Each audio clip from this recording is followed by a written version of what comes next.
watu wengine ratiba zao zinaharibika kwa sababu wameshindwa kusema neno hapana. Hekima wakati mwingine nakupa kusema hapana. Hapana hiki. Mtu anakuzuia kusali, sema usiende kwenye ibada. Na wewe unaona kabisa ukienda kwenye ibada utapata hekima, utapata maarifa, utapata nguvu rohoni, utapata tumaini jipya.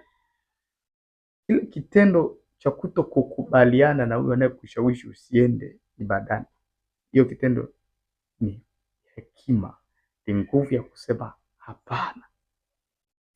Kuna watu wanaingia kwenye uovu kwa sababu wameshindwa kusema hapana. Wanashindwa kuacha dhambi fulani kwa sababu wameshindwa kusema hapana. Ni muhimu sana ujenge tabia ya kusema hapana kwenye vitu fulani ambavyo vinakutoa kwenye mstari, na hiyo ni hekima pia, ni hekima pia.